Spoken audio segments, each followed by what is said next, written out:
Good afternoon, and thank you for inviting me on this occasion of the 12th SBI Banking and Economics Conclave. It's grown in stature, and it's also an event which people are looking forward to attend and benefit from the discussions which are held here. So the broad theme of the conclave is realizing the vision of Atmanirbhar Bharat. I think I've said this before, Atmanirbhar Bharat is not an isolationist policy. It's not isolationism. But it is a resilient interdependence, capable of meeting domestic needs and also while integrating with global value chains.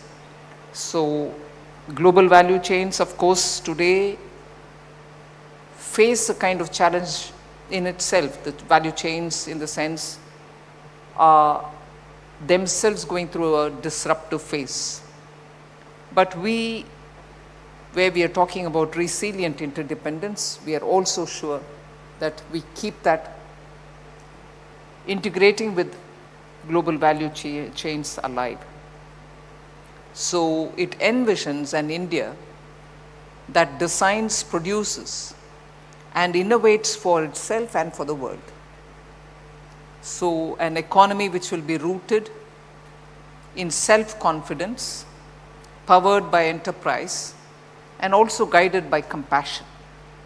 So it is the coming together of these things, the economic strength, the technological capability, and also the social empowerment and environmental responsibility, all aligned with the larger goal of Vikasit Bharat 2047.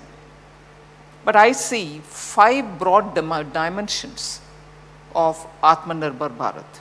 So it's a expansive kind of a landscape that we imagine when we are talking about Atmanirbhar Bharat. But 5 milestones or 5 pegs can be placed so that it is laid on strong footing. Economic self-reliance is the first I would place. So you need to have Atmanirbharta in your economic affairs. Social self-reliance, Samajik Atmanirbharta. Technological self-reliance, strategic self-reliance, and finally environmental, but yet mix of energy, sufficiency, and so on. So environment not just in the cause of green, but also self-sufficiency in those very critical essentials for growth. So it will be on these 5 pillars that I would be placing my narrative to say what is it that we are thinking in terms of when we are talking of Atmanirbhar Bharat and also reaching Vikasit Bharat by 2047, giving a picture under each of what work has already happened. The call for 2047 Vikasit Bharat may have been just a few years old, but the work towards achieving Vikasit Bharat through an Atmanirbhar route had commenced even from 2014. So even as I lay these 5 pillars before you and talk about Atmanirbharta in those areas, I'll equally place before you what foundational work has happened in order that what we need to do for the next 20 years is going to be built on those foundational work. So when I talk of economic Atmanirbharta, it means the nation's ability to generate its own prosperity, and that too through diversified production, internal value chains and value chain creations, and sustainable wealth creation.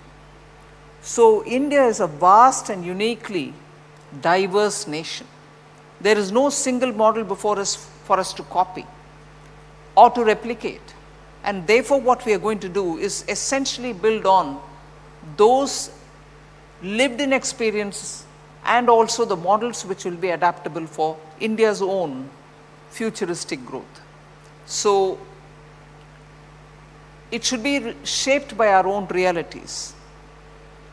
And when I therefore say of economic Atmanirbharta, it will definitely mean food security, it will definitely mean energy security, which will also be a part of what I am finally talking on, environment related issues.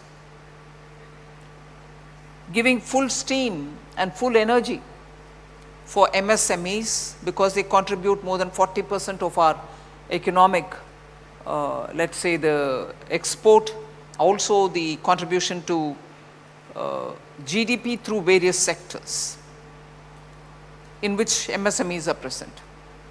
And also the labor intensive and traditional strength carrying textiles, and unique for India, underwhelming exploitation which has happened, the area which gives immense potential for employment, and an area which should have been naturally our strength, tourism. So I will look at these broad-based progress in these areas, achieving across these sectors, and here blending traditional sectors, modern technology and innovation based work. So there is definitely too many variables coming into this calculation for economic Atmanirbharta, but that's the beauty of it, and that's where the Samajik Atmanirbharta, which is also one of the pillars about which I will talk, have a overlap. So in all this, and since it's a gathering of SBI's invited guests, the first thing I would emphasize on is financial inclusion. The more number of people who are brought to the formal financial inclusion process, and the more number of people who are going to benefit in their economic activity through banking extensions, the economy is going to be that much more robust.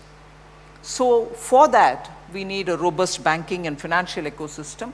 That will be my second emphasis.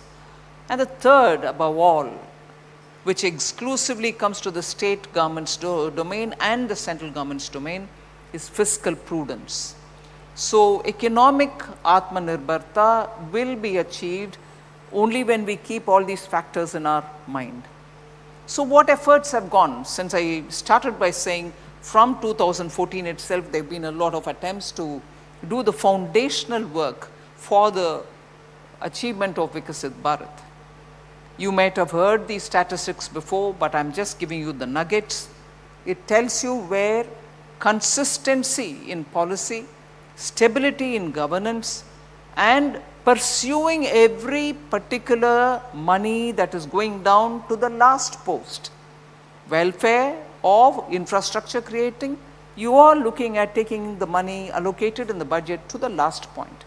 So infrastructure creation has been our major focus in order that our self-reliance really stands on proper footing. So your economic self-reliance is not going to be realizable without adequate and also proper infrastructure. So look at what has happened in the last decade. The capital expenditure allocation has increased nearly 5 times, where it was closer to 2013-14. It was actually at 2.30 lakh crores. And where is it today? 11.21 lakh crores. So that is the proverbial putting the money where the mouth is. We have actually shown it in the last 10 years, and I closely monitor how much actually gets spent much before my RE numbers are fixed. So it is with that seriousness that allocation is followed till the last post where it has to reach. So national highways therefore grew by 60%, and where it was 11.6 kilometers per day in 2014, it has reached 34 kilometers per day in laying of these national highways. So is the metro rail connectivity. 23 cities in India now have metro, some of them complete and up and running, a few where the work is still on. So from about 250 kilometers, which was in 2014, today India has 1000 kilometers of metro lines in operation. So if you look at then port capacity, it doubled to 2,762 MMTPAs. Overall vessel turnaround time, which is very important in terms of trade facilitation, has improved from 93 hours to 49 hours now. So we have undertaken countless path-breaking ease of doing business reforms since 2014. I don't need to remind this August gathering that 1,500 archaic laws have been removed, 45,000 compliances have also been removed. The goods and services tax reforms, new generation GST, is something about which we've spoken severally in the last couple of weeks, essentially focusing on rate reduction, you would think, but I would think rate reduction, yes, but process simplification, classification clarity are also part of this GST next generation reforms. I'm here on the invitation of SBI, so it will be only very proper to say banks have helped in economic Atmanirbharta by aiding financial inclusion and credit creation. So a big credit to our Indian banks. Today we have 56 crore Jan Dhan accounts. So financial inclusion actually getting executed through the banks in the ground. 52 Mudra loan accounts Yojana, 52 lakh I think, and 70 lakh PM Swanidhi loans, creating a large pool of young entrepreneurs at the local level, tier 3, tier 2 level, and they belong particularly to marginalized groups.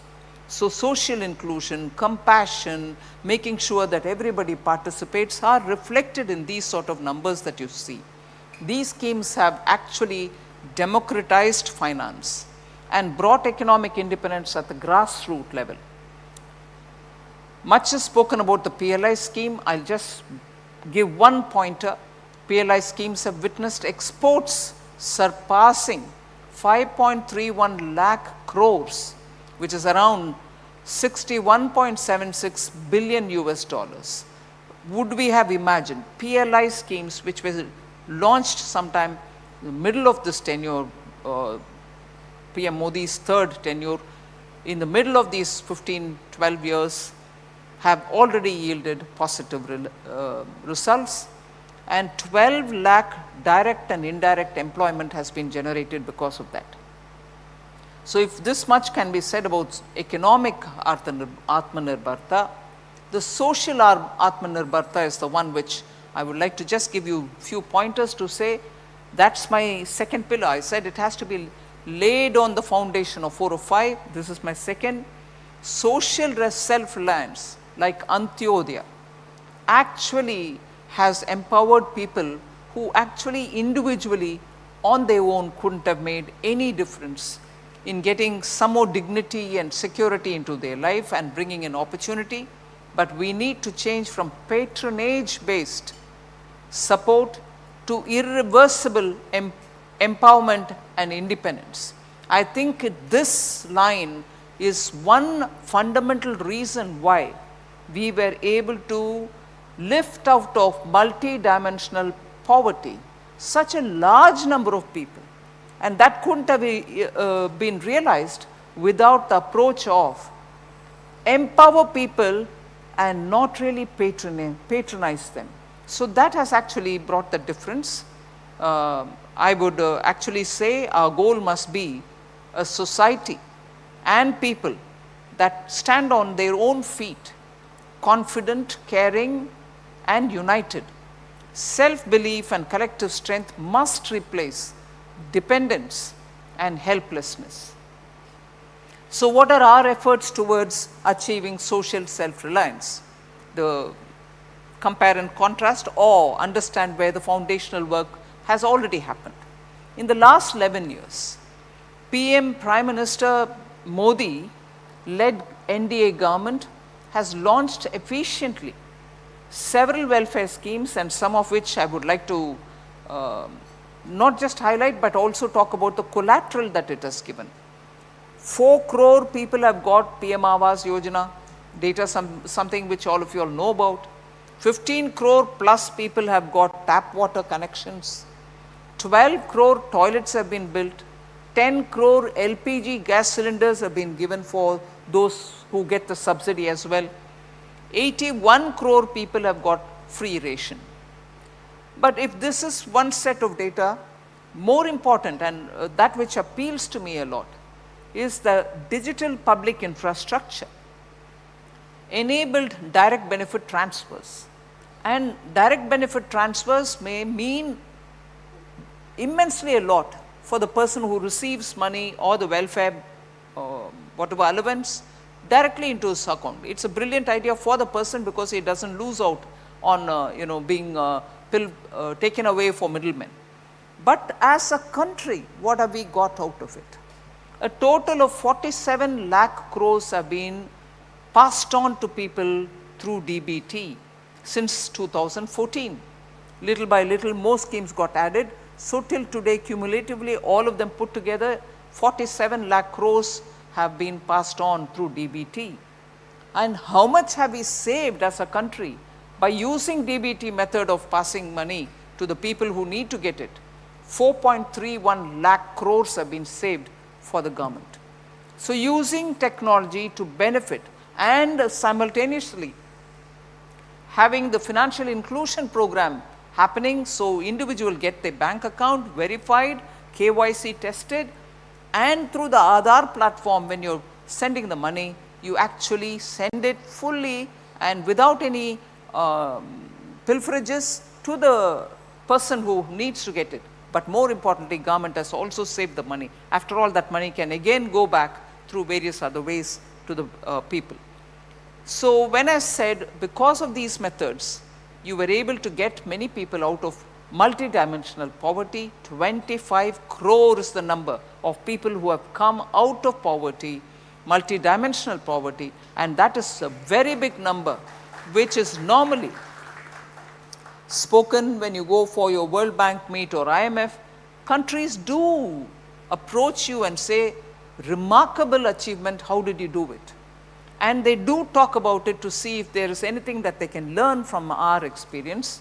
And I would think the way in which India demarcated 112 districts as aspirational districts, and in them focused every scheme of the government to be reaching the public and monitoring it through different platforms, and PM himself once in a month monitoring the progress through his Pragati program, where he interacts with the district collectors directly. You were able to achieve these goals. So I think it is important. So are we just giving all these free ration and getting houses built and only that much? Are we not doing much in education? Yes, we are doing a lot more on education as well. Universities grew from 760 in 2014-15 to 1,340 in 2025. So if you're looking at Vikasit Bharat, without building these institutions, you're not going to be having that kind of an access to good education. Similarly, colleges. In 2014-15, you had 38,500 colleges, 38,500. In 2025, there are 52,000 colleges established. So education is receiving its due attention, which has to be given. So does it stop at that? 7 new IITs have been built in this last 10 years. 6,500 more seats have also been added up. 8 new Indian Institute of Managements have been built. And today you have a total of 21 of them. And 16 new AIMS have been set up all over the country. So the institutions, building them up, bringing the faculty, adding new seats, giving access to higher education are all part of a good educational framework. Similarly, the healthcare system is something on which I like to place emphasis. 55 crore individuals have been included under PM Jan Arogya Yojana, Ayushman Bharat that we popularly refer to. which means 12 crore or a bit more families have benefited because of this Jan Arogya Yojana. 17,000 Jan Ayush Aushadhi Kendras have been set up, which give affordable medicines because generic medicines are being given. They are bringing down cost by 60% in total for every family. So now I move on to technological self-reliance. Design, develop and deploy technology without external vulnerability. That's the Atmanirbharta that we are looking for in technology, from ideas also till execution. So indigenous R&D, ability to convert knowledge into national capabilities and intellectual sovereignty are very important even as we work in these fields. And I would think technological Atmanirbharta is not only about hardware or manufacturing, but it's also about data sovereignty, digital trust, leadership in emerging frontiers such as AI, quantum tech, space and biotechnology. So it is this direction that we want to take, and what is our effort there? Our government has used technology for inclusive development, as I gave you examples earlier, ease of living, and also for technology-led growth. There are today 116 crore mobile subscribers in India, 116 crore. Cost of data, which is very important for democratizing connections. Cost of data has come down to 10 rupees per GB from 300 rupees per GB, which was in 2014. So this has reduced the digital divide.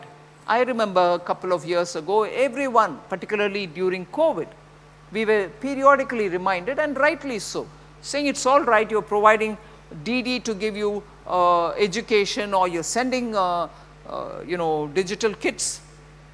Will it reach our rural areas? Will it reach the poorer sections? So nearly 200 special programs were created under Doordarshan. So they can go to the classroom level, teach them. Doordarshan can be seen at home. So classes happen through even Doordarshan. So digital divide, if this is the number that we are talking about, and if this is the cost of data per GB, which is called the cheapest in the world, and as a result the divide is getting bridged and bridged literally to the last household. We have opened up frontier sectors for private participation, for participation by startups. Drone and space are two classical examples, and India's DPI is unparalleled, of course, I don't need to elaborate. The PLI scheme for the large scale electronics manufacturing has actually made out India to be completely transformed into a net exporter of mobile phones from being a net importer.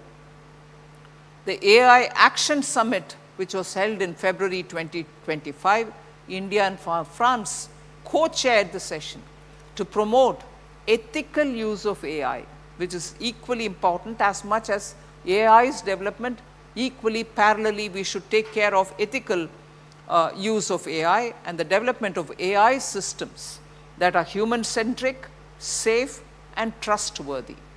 So earlier in the week, I'm sure most of you will know, Honorable PM launched 1 lakh crore research development fund for innovation R&D schemes, so that the private sector can also benefit from it. The last but one up is the strategic self-reliance. We have very clearly stood out in making sure that the autonomy of decision making in matters which are important for national interest and for sovereignty are kept intact.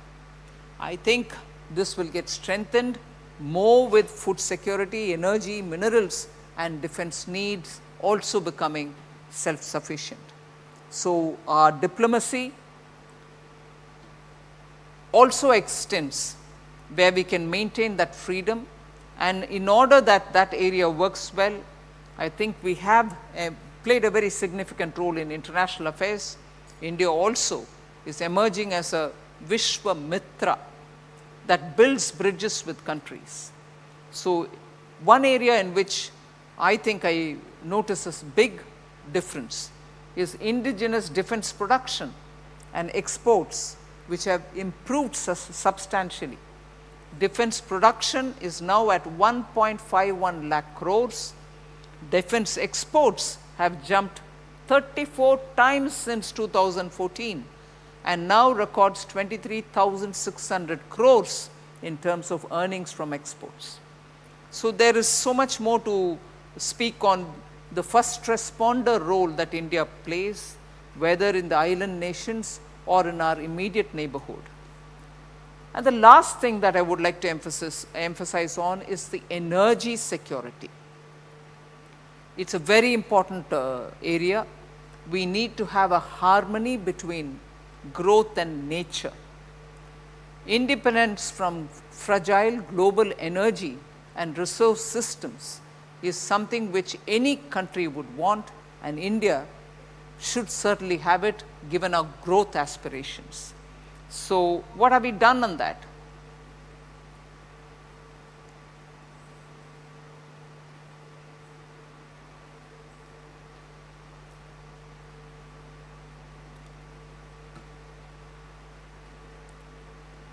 Diversifying clean energy and its sources to reduce carbon emissions.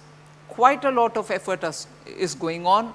The International Solar Alliance is something which has been received very well by our friendly nations. Many of them have joined. And it's important to notice here that the nationally determined contribution target of 40% of installed capacity from non-fossil fuel sources in November 21 itself was achieved, 40% target, a full 9 years ahead of 2030 target, and this was completely self-funded. Similarly, non-fossil fuel sources, renewable energy, hydro, nuclear, at about 256 gigawatt, over 51% of the total installed power capacity has also been achieved. India is recognized as the fourth globally biggest in overall renewable energy capacity. Mission Life is something which we are actively promoting so that individuals also contribute towards global awareness. India's green cover has actually grown, and today there is a net increase of 16,630 square kilometers in forest cover. I'll conclude by saying these are very important for us to recognize, and this road to Atmanirbhar Bharat is one of courage, cooperation and constant adaptation. India must act together. Where they said slow and steady would win it, I would say mindfulness and steadiness would improve, because we have to constantly be mindful of the route that we are taking, the method that we are adopting, and the way in which we are implementing and progress in that direction. But of course, we have global headwinds. Global institutions are fading, so there is no one or a few institutions which can govern or regulate or guide globally on the right way to go forward. Capital movements are becoming speculative. The chairman in his address spoke about weaponizing global commons or weaponizing global instruments which are important for growth. Volatility and uncertainty are everyday language. So with these, you know what kind of headwinds we will be facing, whether it is in terms of currency, exchange rate, or inflation, globally driven inflation, and so on. The other challenges which I will just flag but not get into details are skills and productivity gap, particularly with upskilling requirements which are coming in because of AI, Innovation in ecosystem, deep collaboration is required between academia, industry and government at every level, the central government level, state government level and also the local body level, and it is required for both manufacturing and also for services. Access to finance is absolutely critical. Banks have to continue to play that role and make sure that we deepen and widen credit flow. A system-driven, transparent lending process is essential. We have to learn from the ghosts of the past and not be constrained by them or not be fearful of such steps which were taken earlier. But I think today, once we have professionalized our banks, decision making also will be professionalized. Fiscal prudence, it's my responsibility to talk about it. We are maintaining a sustained self-reliance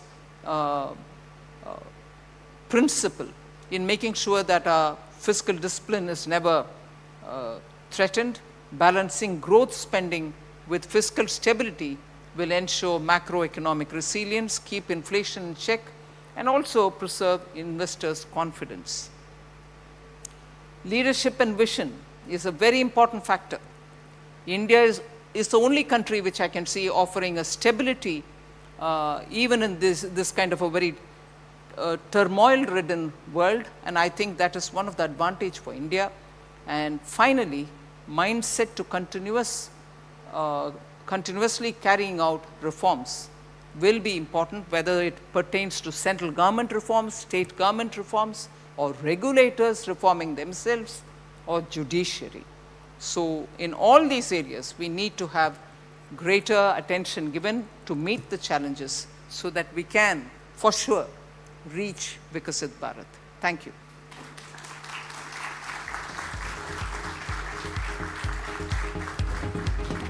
Thank you, Madam. Ma'am, can I please request you to be seated on the stage for a quick Q&A session. I would also want to invite Chairman SBI CS Sethi to please join Madam Minister on the stage for a quick Q&A session.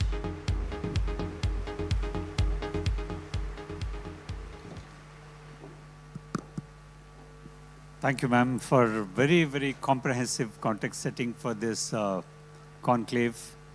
What I liked in your presentation is in terms of laying out what actually self-reliance means for India. And truly Atmanirbhar Bharat has to not only look at economic resilience, but also economic, social, technological, strategic, and environmental. I think enough food for thought for the conclave. We will be running these themes across our panels, across our keynote speakers, and probably will build the consensus on many of the thoughts what you have generated today.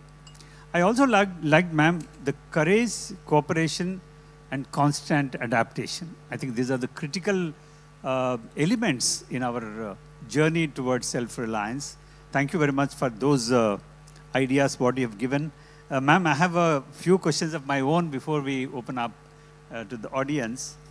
The first question is the overarching theme of our conclave. You have set the context, of course. While it is true that world is in a fragmented order, IMF in its latest update indicate that prolonged uncertainty, more protectionism, and labor supply shocks could reduce economic growth. Even though, ma'am, our SBI research team forcefully says India will possibly close the year with a growth rate close to 7%. How do you see India's quest for self-reliance? Of course, you have laid out very clearly, but from this backdrop of economic growth rate, while we philosophically have laid out our 5 pillars, on the ground, we see that there's a good amount of consumption demand coming back. In our Q2 numbers, we surprised the market in terms of our growth rates, I think aided predominantly by the fiscal measures what you have taken and banking related measures the regulators have taken. My question is that how do you see in this backdrop the growth rate momentum?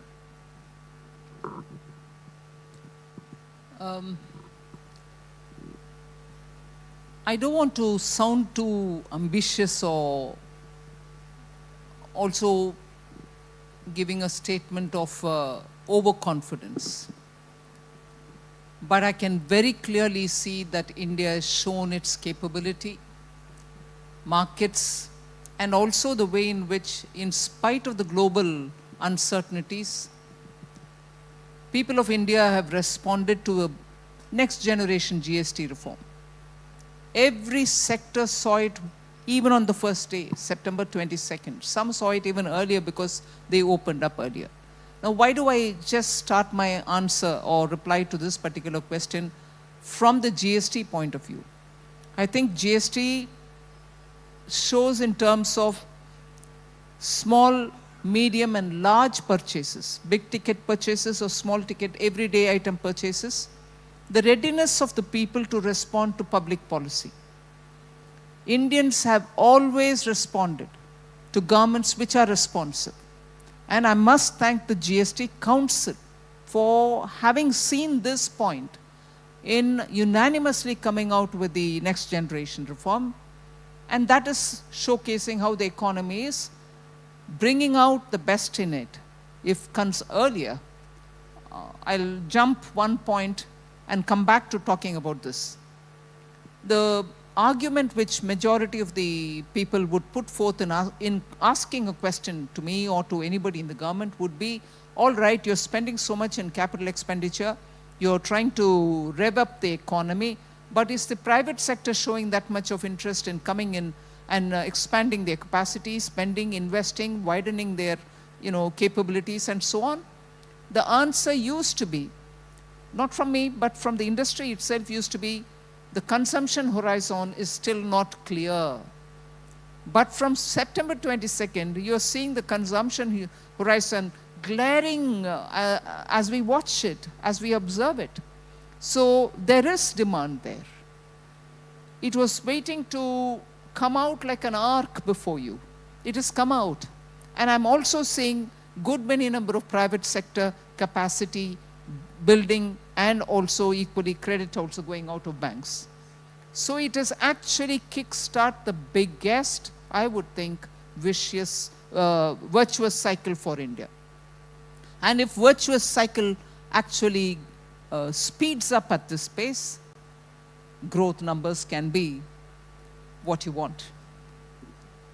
I know I think you probably restrained saying from any numbers, but we are seeing on the ground, ma'am. In fact, in my presentation, post results also I mentioned, while we would like to see more and more private capital expenditure to come back in a big way, one important reason people have been quoting in terms of sustained consumption demand, we are witnessing now.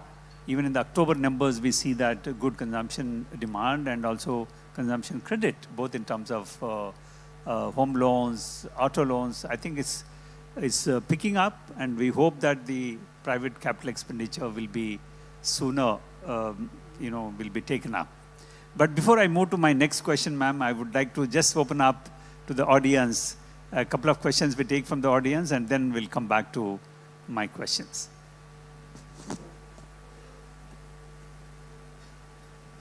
Yeah. Any questions? Yes.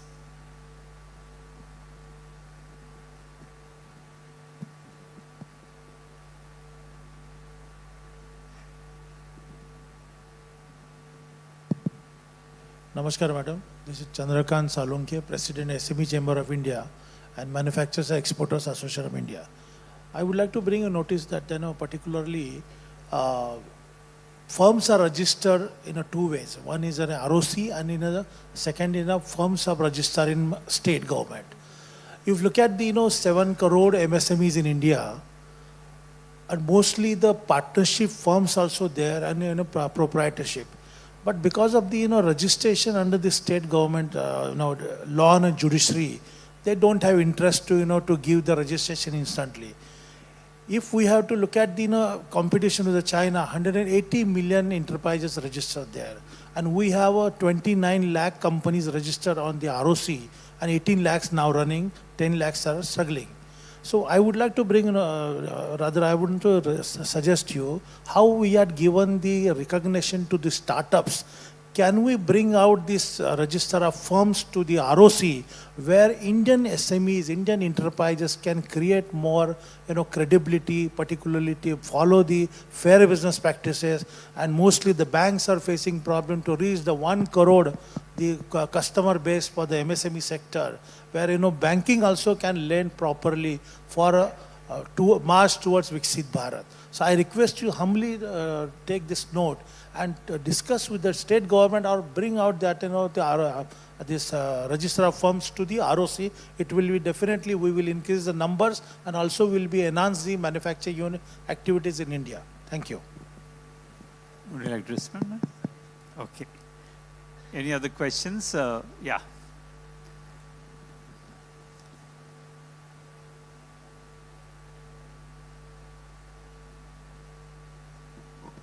Good evening, ma'am.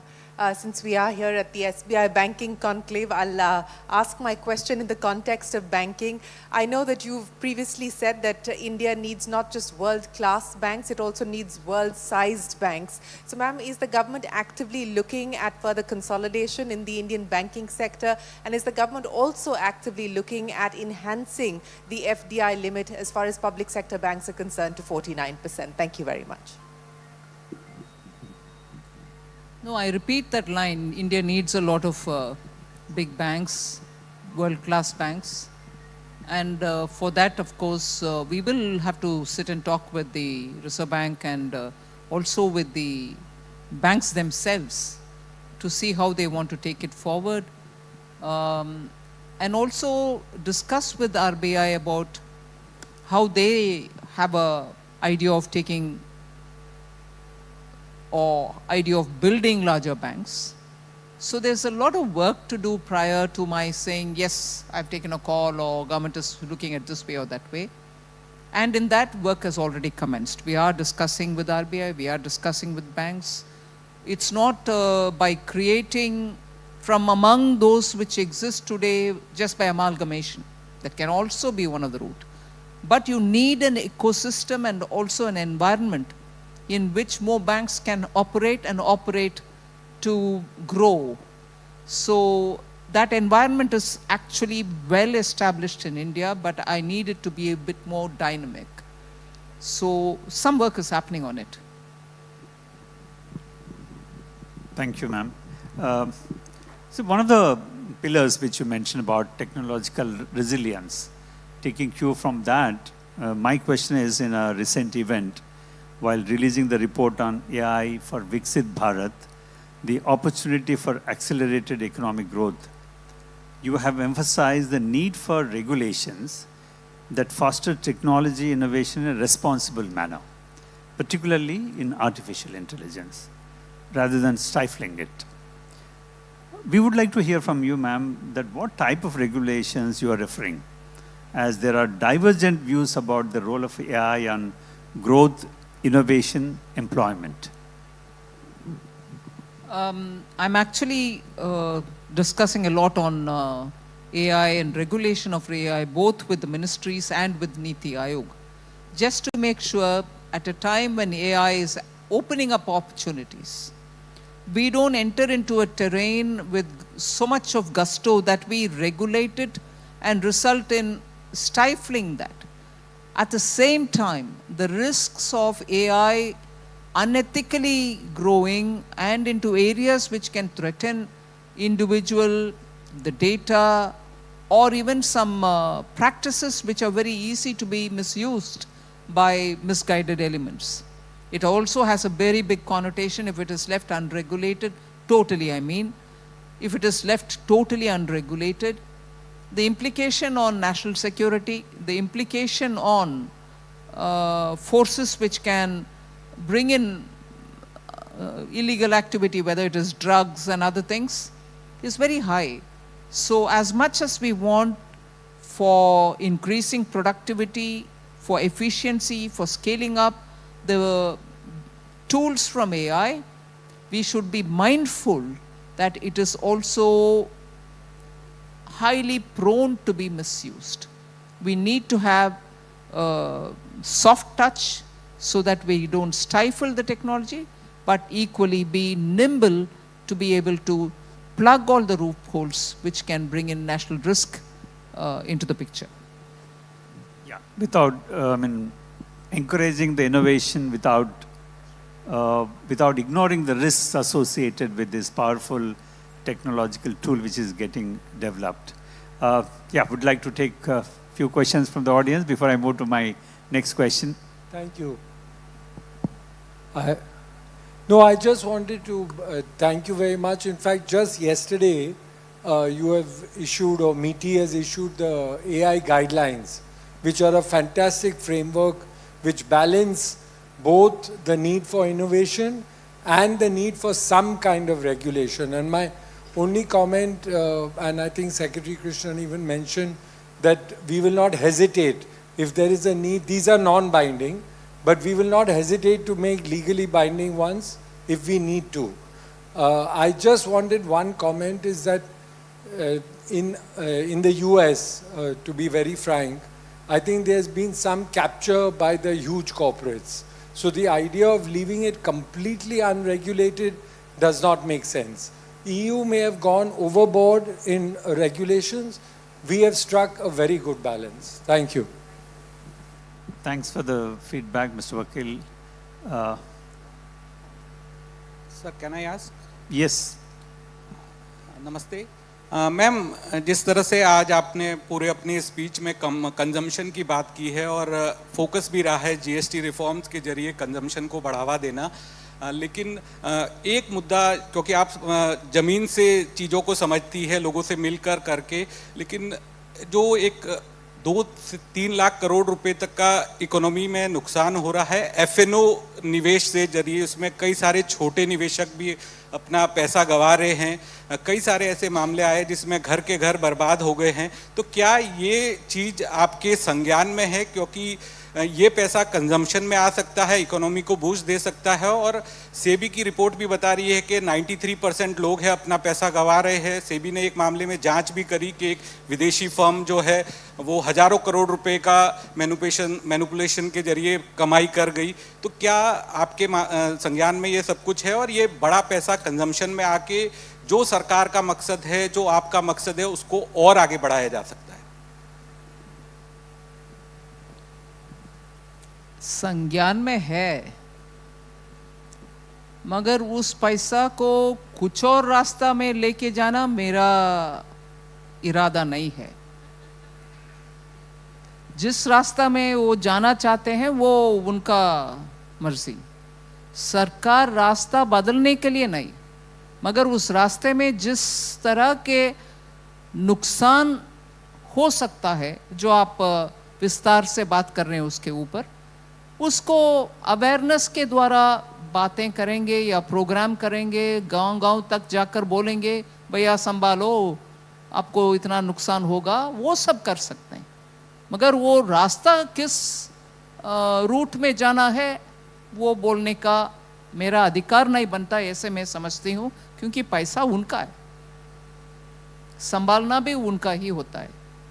हम संज्ञान में लेते हैं और उसके लिए कुछ awareness के तरह काम कर सकते हैं। उससे ज़्यादा अभी कुछ मेरे पास आइडिया नहीं है। अगर आपके पास है तो प्लीज़ भेजिए, मैं एक्ट करने के लिए तैयार हूँ।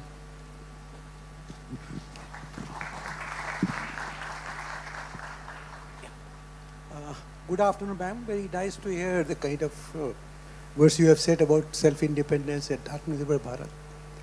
The way in which the electronics industry has responded to various initiatives.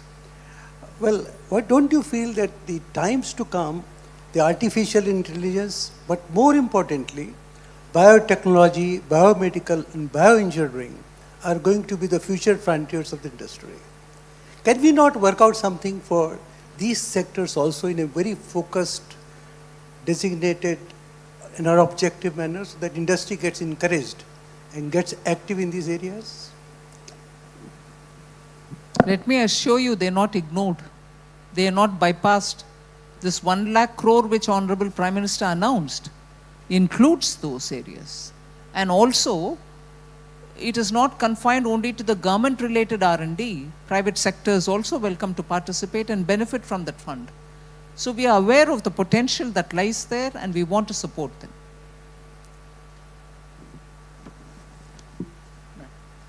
Good evening, ma'am. We are happy for the government of India's policy on GST reforms, and the industry is very happy about that. Since COVID loans have been, most of the COVID loans have been paid by the industry, we feel like future capex, I think some support from the government by way of interest subvention is helpful, because the economy, most of the industries, people are still waiting when to spend for future expansion and all, ma'am. Maybe some support on the interest subvention is required for the industry. That's what most of the industries feel, ma'am. Thank you. Okay.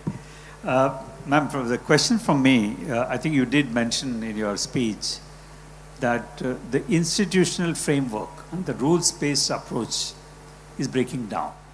And everybody is looking, obviously, in their own national interest, but beyond the national interest, the systems are breaking. So it's widely accepted that trade diplomacy should be paid with macroeconomic adjustment. So how would we protect our economic interests while executing economic cooperations with the European Union and particularly with the United States? I think this is one question everybody would like to be solved, in the sense that while we are doing quite a few things on the EU front, the economic stakeholders are waiting for some conclusion for the BTA with the US. So any thoughts on that, ma'am? I think there's a lot of thought in the media about it, and every move that the Indian negotiators are taking towards getting the agreement signed is also reported in the media. We'll have to wait for that final destination to be reached. Efforts are being made. There's just no second thought on that. Commerce Ministry is very seriously engaged in negotiations with all these countries, I mean, at least the two you named, European Union and also with the US. The ministers now in New Zealand trying to tie it all up for an agreement there as well. So efforts to have trade agreements signed are in full force. We'll wait for the conclusions. Thank you, ma'am. Yeah.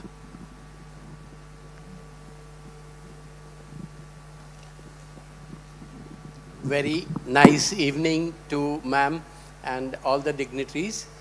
We were listening since last 2 months regarding those who are exporting to US.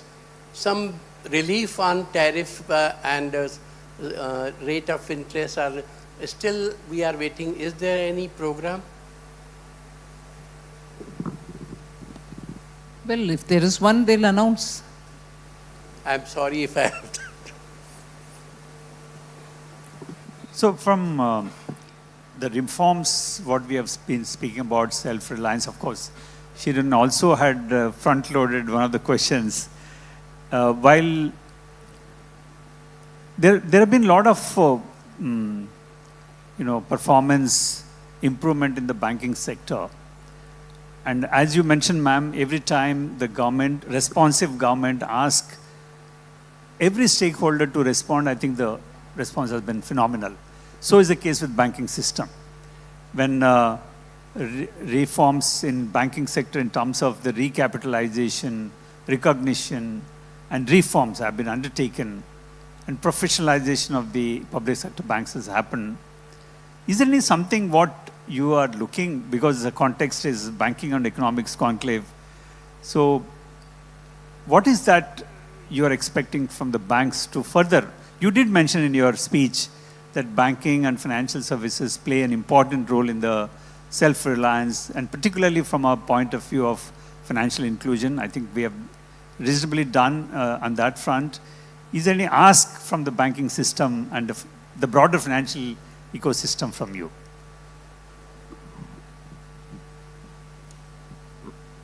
Nothing out of the box. You have to be a lot more proactive, reach out, widen your customer base, and also make sure that what you do will have to be a blend of both the old-fashioned banking with the new technology-driven banking. You just can't now say, I'm doing it all digitally, and I will reach out to my customers online. All that is fine. But person-to-person contact, which was the trait of Indian banks. And even when technology wasn't available, you made big waves because of the way in which your banking operations were people-driven, customer-driven, your staff-driven. I think that emphasis on person-to-person contact, and there, of course, since I come from the South, I will say language is an important way in which you communicate with your customers. Even if they're proficient in Hindi or English, I think it gives a nice touch. We Indians are known to go abroad and say few words in French and few words in Spanish or few words in Japanese because we want to please the host. It is basic etiquette. And the only flack which I'm unable to defend on behalf of the public sector banks, I'm not talking about the private ones at all, is when, because of our HR policy, we post people with different mother tongues to different areas. I'm not blaming the policy, but not a word of the local language is spoken. That little element of touch which is required with your local customers, without them you're not there. You need to have that element come in. Technology can be anything. DPI can bring in great advantages, efficiencies, productivity, profit. But that human touch is what many of the earlier private banks had, which later got nationalized. I've heard in my family stories after stories of how they would go to the villages and meet up with the customers. You don't need to toil like that, which our predecessors did. But yet, you need to have that touch. And I would put that as a very big element for your growth. Please don't be tantalized by just the technology-related growth. There are people out there. Connect with them. You have actually, now that it's a budgetary announcement, and I would see each one of you all having to do it, credit rating of a customer, particularly MSME, will have to be your own. It's a budget announcement that you shall not have a credit rating outsourced company advising you on it. What's the logic behind it? You knew your customers earlier because the person posted there would tell you about the local, who's creditworthy, who's reliable, who's authentic, who's this, who's that. That's completely gone. Wouldn't you want to restore that? What kind of and also the ills of outsourced credit rating are up to our nose. People know it now. I cleared my debt, but still the agency has taken its own sweet time to correct my credit record, and therefore I'm being denied loan. At a time we want growth to be given the emphasis. You can't ignore any one individual who's contributing to the economy. So I honestly, through this conclave of SBI, appeal to all banks, make sure your HR policies are such that you're not just recruiting for the sake of numbers, recruit for making sure that every staff posted at a branch would understand his customer, speak the language locally. At least if the top management doesn't speak, at least the branch level officials should speak. And I would strongly push towards performance appraisal based on his or her efficiency in the local language. That said, I think you have a very clear agenda. Credit will have to be made available. Even yesterday, I had 2 people approaching me saying, impossible to deal with your banks, as good as us shutting and going back to our local, money lender. Our paperwork has to be simplified. Of course, there's some work going on KYC. In the FSDC, we've spoken about it. All banks will have to sit and talk about it, and all regulators will have to come on one page. We'll do all that. But you will have to make your processes simple. You can't be putting the onus on the borrower to go on proving and providing documents till death comes. I'm sorry to be so blunt. If these small things are corrected, you will be one of the most appreciated institutions in the country. Thank you, ma'am. This is a favorite theme and very close to FM's heart in terms of not losing the human touch. I think while high tech is important, high touch is equally important. I think that message is loud and clear. We will definitely, all the banks have been working on that, and in terms of what you mentioned, that the credit, the whole process simplification, ma'am, I would like to share with you as a concluding remark from me, is that we in SBI has undertaken Project Saral, simplify the processes what our employees are doing. While we have looked at customer journeys, we have had apps and reimagine the journeys, while the employees are empowered to provide simple solutions to the customers, we are working on Project Saral, and many things what you've been talking over the years, we are undertaking in this project. Thank you very much, ma'am, and on behalf of SBI and all the people who are present physically here as well as virtually across the channels, I would like to place on record my heartfelt gratitude for you. Thank you very much. Thank you so much, Madam Finance Minister. Now I would request Chairman Sir to please present Finance Minister with the green certificate. Ladies and gentlemen, a huge round of applause for Madam Finance Minister.